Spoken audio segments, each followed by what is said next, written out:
जय हिंद छात्रों, मैं अंशुमान। स्वागत है आपका हिंदी है शाम चैनल को। तो आज हम इस वीडियो में आलोचना करने जा रहे हैं कि चित्रलेखा जो कि भगवत चरण वर्मा जी के द्वारा लिखी गई है। तो चलिए वीडियो को हम शुरू करते हैं। तो पहला प्रश्न आपके सामने है, लिखा गया है कि वर्मा जी ने कौन सा युग के कवि थे। ठीक है, वर्मा जी कौन से युग के कवि थे, इसका सही उत्तर हो जाएगा छायावतर युग के कवि थे।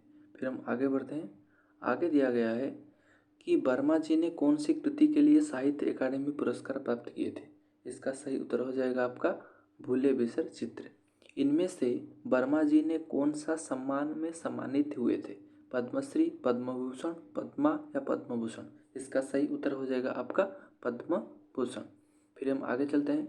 वर्मा जी ने कौन सी सभा का सदस्य थे। इसका सही उत्तर हो जाएगा राज्यसभा।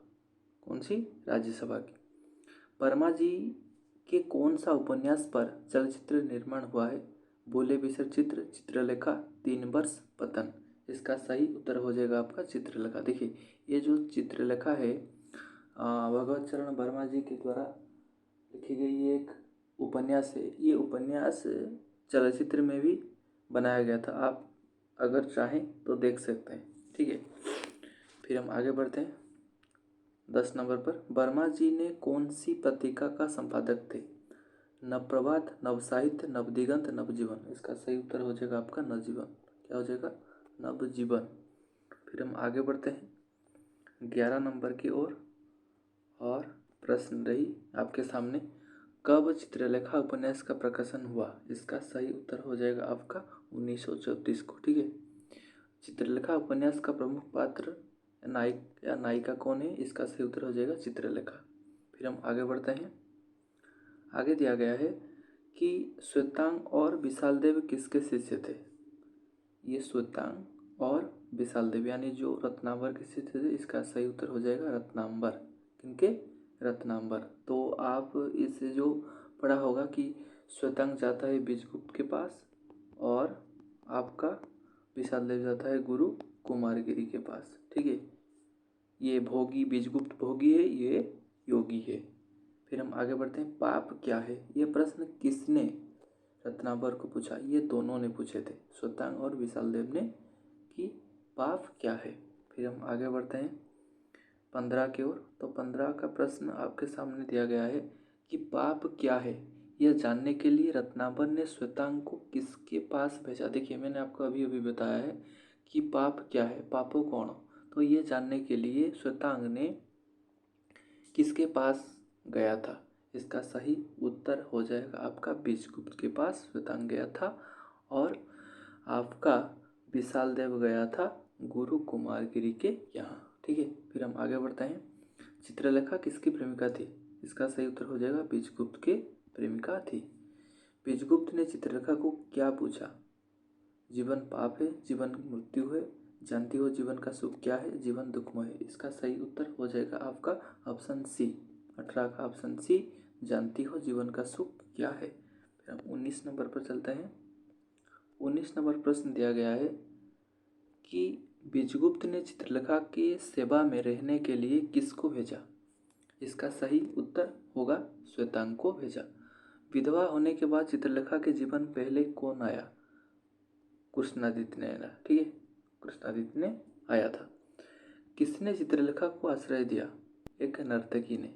चित्रलेखा कहाँ की श्रेष्ठ नर्तकी बन गई। पाटलिपुत्र।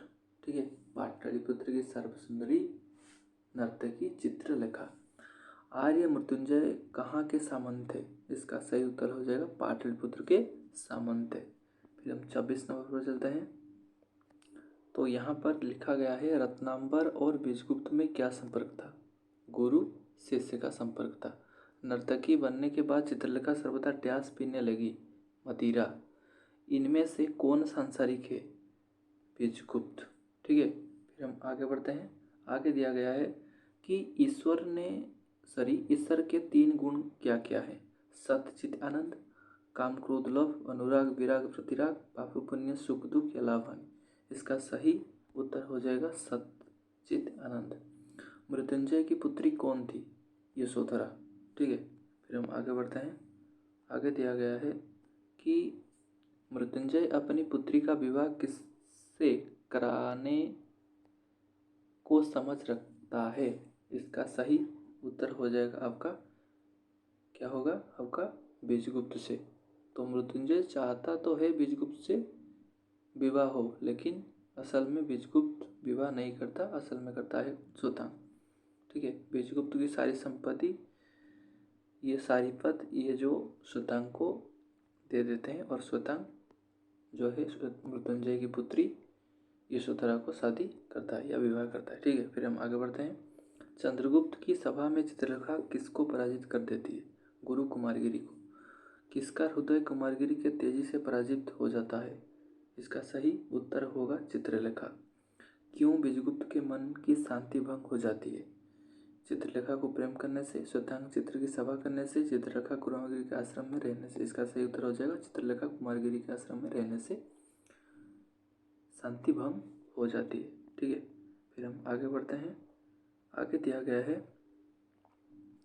कि किसने कहा चित्रलेखा तुम्हारी स्वामिनी है? इसका सही उत्तर होगा विजयगुप्त। योगी कुमारगिरी किसको वासना का शिखर बना लेता है? चित्रलेखा को। कुमारगिरी के अनुसार कौन अंधकार, माया और वासना है? नारी। कौन यशोधरा से विवाह करता है? श्वेतांग। ठीक है, फिर हम आगे बढ़ते हैं। विजयगुप्त अपनी सारी संपत्ति किसको दान में दे देता है? श्वेतांग को। मैंने आपको अभी अभी बताया था। अंत में श्वेतांग किसको पापी बताया? देखिए, श्वेतांग ने बताया कि गुरु कुमारगिरी जो है पापी है, और विशाल देव ने बताया कि वो विजयगुप्त ही पापी है। ठीक है, पाप केवल मनुष्य के दृष्टिकोण को विषमता का नाम है, ये किसने कहा? ये कहा गुरु रत्नांबर ने। ठीक है, फिर हम आगे बढ़ते हैं। साकार को अपनाने का प्रयास कर रहा हूँ, यह किसका कथन है? ये आपका हो जाएगा कुमारगिरी का कथन है। मृत्युंजय ने विजयगुप्त और चित्रलेखा को अपने घर किस लिए आमंत्रित किया था? इसका सही उत्तर होगा यशोधरा की जन्मदिन के उपलब्धि में। ठीक है, कौन जन्म से क्षत्रिय परंतु कर्म से ब्राह्मण थे? इसका सही उत्तर हो जाएगा आपका मृत्युंजय। कौन हो जाएगा आपका? मृत्युंजय जन्म से क्षत्रिय थे और कर्म से ब्राह्मण थे। ठीक है, फिर हम आगे बढ़ते हैं। आगे दिया गया है कि मेरा क्षेत्र वासना और तुम्हारा क्षेत्र साधना, ये किसका कथन है? ये चित्रलेखा का कथन है। मेरा क्षेत्र वासना और तुम्हारा क्षेत्र साधना, ये किसको कहा गया है? तो ये चित्रलेखा ने कहा था कि कुमारगिरी को। इसका सही उत्तर हो जाएगा कुमारगिरी। कौन कहा चित्रलेखा को भूलना असंभव है? कौन कहा? विजयगुप्त ने कहा कि मैं चित्रलेखा को भूल नहीं सकता। चंद्रगुप्त के प्रधानमंत्री कौन थे? चाणक्य थे। ये सभी ने जाने होंगे। और विश्वपति किसके पिता हैं? विश्वपति, इसका सही उत्तर हो जाएगा सुतांग के पिता हैं। और विजयगुप्त अपनी सारी संपत्ति सुतांग को देकर पाटलिपुत्र से कहाँ चले जाते हैं? इसका सही उत्तर हो जाएगा काशी। और आप मनुष्य नहीं देवता हैं, ये किसने किससे कहा? ये मृत्युंजय ने विजयगुप्त से कहा। क्यों कहा? कि जब विजयगुप्त अपनी सारी संपत्ति, सारी पद सुतांग को दे देते हैं, और सुतांग जो है कि आपका काशी के जो पाटलिपुत्र के जो ये थे यशोधरा के पिताजी थे। ठीक है, मृत्युंजय। तो मृत्युंजय उन्हें उनका हाथ, यानी वो बेटी की हाथ मृत्युंजय के वो दे देते हैं। इसलिए वो मृत्युंजय ने विजयगुप्त से कहा कि आप मनुष्य नहीं देवता है। ठीक है, फिर हम आगे बढ़ते हैं। आगे दिया गया है कि चित्रलेखा ने गुरु कुमारगिरी के मस्तक पर क्या रख दिया? विजय मुकुट। समय के साथ क्या दूर हो जाता है? क्या दूर हो जाता है समय के साथ? आपका सही उत्तर हो जाएगा आपका दुख। ठीक है, चित्रलेखा को किसके द्वारा पता चलता है कि विजयगुप्त ने यशोधरा को विवाह नहीं किया? इसका सही उत्तर हो जाएगा विशाल देव से। ठीक है, फिर हम आगे बढ़ते हैं। आगे दिया गया है कि आपका प्रेम का संबंध किससे है? आत्मा से है। चित्रलेखा उपन्यास के अनुसार इनमें से कौन सा सही नहीं है? ठीक है, चित्रलेखा विधवा थी, मृत्युंजय की कन्या यशोधरा, यशोधरा विजयगुप्त की पत्नी, चंद्रगुप्त सम्राट थे। तो इसका सही उत्तर हो जाएगा यशोधरा विजयगुप्त की पत्नी। तो यशोधरा थी श्वेतांग की पत्नी। ठीक है। चित्रलेखा उपन्यास के अनुसार इनमें से कौन सा कथन या सही नहीं है? विजयगुप्त काशी से पाटलिपुत्र चले गए, श्वेतांग का पिता विश्वपति, विशालदेव रत्नावर के शिष्य और चाणक्य चंद्रगुप्त का मंत्री। तो इसका सही जवाब हो जाएगा विजयगुप्त काशी से पाटलिपुत्र चले गए। ठीक है। फिर हम आगे बढ़ते हैं और सबसे दो प्रश्न। विजयगुप्त ने श्वेतांग को क्या दिया? सारी संपत्ति। चित्रलेखा का हाथ पकड़कर कौन श्रृंगार गृह में ले गया? इसका सही उत्तर हो जाएगा श्वेतांग। क्या हो जाएगा आपका? श्वेतांग। ठीक है। तो ये थी छोटी सी वीडियो जो कि चित्रलेखा के बारे में भगवत चरण वर्मा के द्वारा लिखी गई। तो आशा करता हूँ आपको समझ में आ गया होगा और मैं आपके लिए आपका पंटी जो उपन्यास है धीरे धीरे ये वीडियो डालता रहूँगा। और अगर चैनल में नए हैं तो चैनल को सब्सक्राइब करें और लाइक करें, शेयर करें। तब तक के लिए धन्यवाद।